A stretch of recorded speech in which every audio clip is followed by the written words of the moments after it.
Hello दोस्तों, part 2 में आपका स्वागत है। इस पार्ट में हम इंजन डाउन करके डिसमेंटल करेंगे और फिर सब पार्ट्स का अच्छे से इंस्पेक्शन करेंगे। इंजन बॉडी को वर्कशॉप भेजेंगे ब्लॉक, स्लीव और क्रैंक का बुश के लिए। उसके बाद हम सब पार्ट्स को अच्छे से क्लीन करके रेडी करेंगे इंजन असेंबली के लिए। चलो फिर स्टार्ट करते हैं और आप वीडियो एंजॉय करो।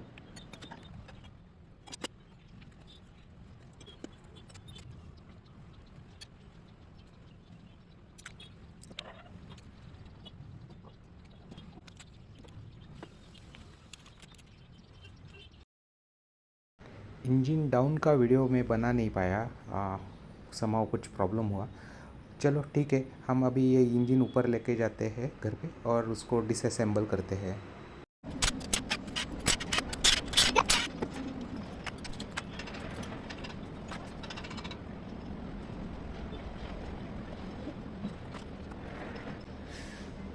आप यहाँ पे देख सकते हैं कि ये कितना ज़्यादा पिस्टन आवाज़ कर रहा है और क्या कितना ज़्यादा गैप है। ये देखो, आप आवाज़ सुन सकते हैं। यही आवाज़ हमारा वो टक टक टक टक इंजन नॉइज़ कर रहा था।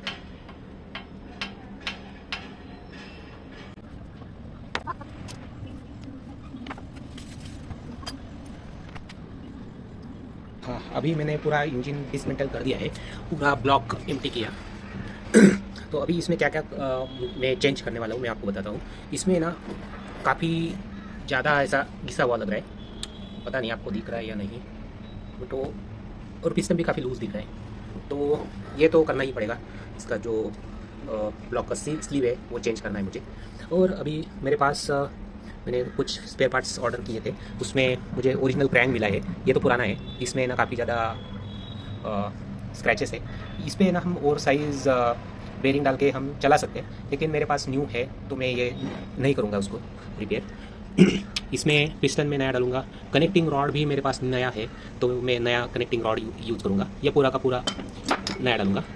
मेरे पास ओरिजिनल ग्रे उसका कैम शॉट भी है, तो मैं ये नहीं डालूंगा क्योंकि इसमें मुझे थोड़ा सा स्क्रैचेस दिख रहा है और ये शायद ओरिजिनल नहीं है, क्योंकि पहले भी इसका एक इंजन का काम हुआ है, वो मेरे पास नहीं हुआ था। इसके बाद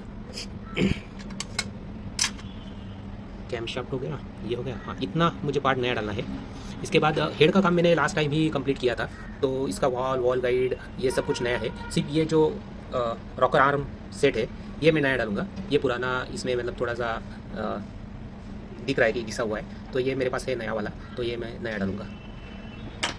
और उसके बाद ये मुझे पंप का जो बुश है इसमें थोड़ा सा लग रहा है कि इसमें थोड़ा प्रॉब्लम है, तो ये देखता हूँ मैं, अगर नया मिलता है तो ये मैं नया डालूंगा। लेकिन ये तो मतलब बाहर से भी हो सकता है चेंज, इसको इंजन खोलने की ज़रूरत नहीं है। फिर भी मैं देखता हूँ, अगर मुझे मिला तो ये मैं चेंज कर दूँगा। और इसमें ये गवर्नर का वेरिएटर है, तो ये तो अच्छा है, इसमें कोई प्रॉब्लम है नहीं। और यहाँ पे ऑयल पंप मैं चेंज करूँगा क्योंकि मुझे लग रहा है कि इसमें थोड़ा सा ब्लैक है ये शाफ्ट में, तो मैं ये चेंज कर दूँगा ऑयल पंप। और ये जो कैम फ्लावर है ये भी मैं चेंज करूँगा, मेरे पास है।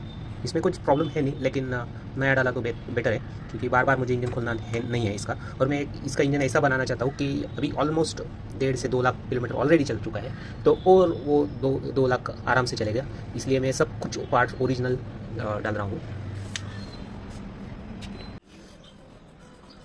ये थोड़ा सा इसको क्लीनिंग कर लेते हैं, ये जो सरफेस है इसको क्लीन कर लेते हैं, तो इसलिए हम यूज़ करेंगे WD-40।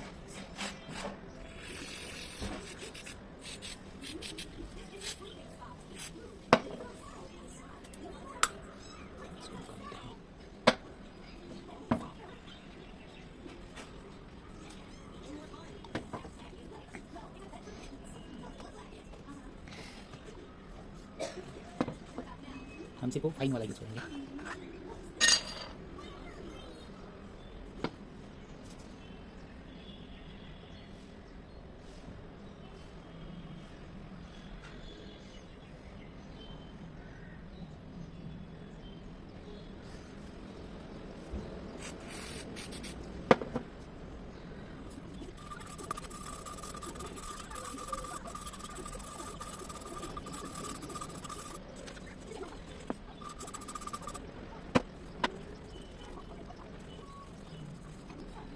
बस नहीं करना है हमको।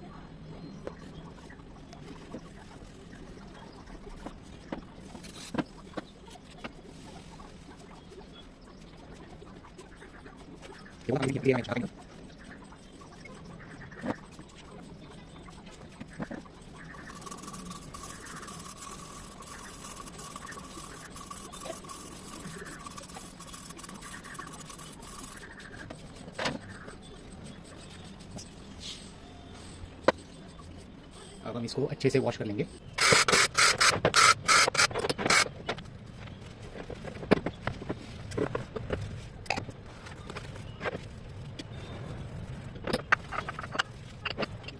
अभी मैंने क्या किया, पहले तो इसको वर्कशॉप से लेके आने के बाद इसका स्क्रू डल चुका है। अभी इसका जो मेन बेरिंग है ये दोनों इंस्टॉल हो चुके हैं। तो इसमें ना थोड़ा लोहे का पार्ट्स पड़ा हुआ था, तो उसको अच्छे से प्रेशर वॉश किया पहले मैंने। उसके बाद फिर से मैंने पेट्रोल से वॉश किया। अभी मैं फिर से फोम से वॉश कर रहा हूँ, एक फाइनल वॉश है। इसके बाद मैं फिर से एक बार सिर्फ पेट्रोल से नॉर्मल वॉश करूँगा, क्योंकि कैसा है कि नहीं यहाँ थोड़ा बहुत पानी जाता है, तो ये पहले मैं मतलब हाई प्रेशर से प्रेशर एयर से मैं उसको क्लीन करूँगा और फिर एक बार उसको पेट्रोल से वॉश करूँगा, ताकि ना जो भी पानी का कुछ सिस्टम बाकी है वो सब निकल जाए।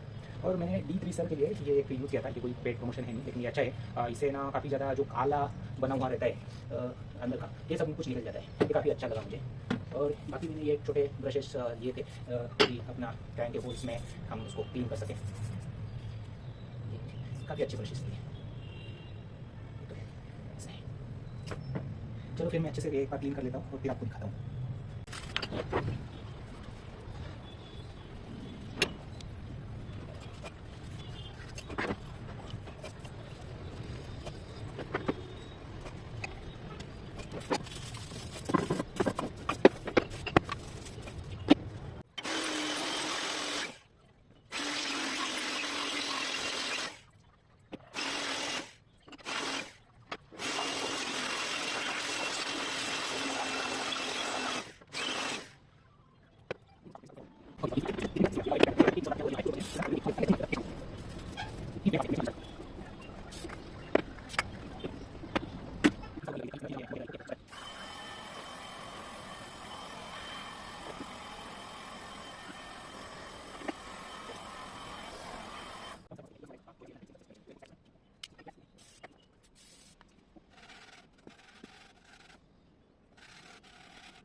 सो गाइज़, हमारा इंजन असेंबली के लिए रेडी है। सब पार्ट्स मैंने कलेक्ट कर लिया है और अरेंज कर दिया है। तो अभी हम नेक्स्ट पार्ट में इसका असेंबली देखेंगे कि हमारा इंजन कैसे असेंबल करते हैं।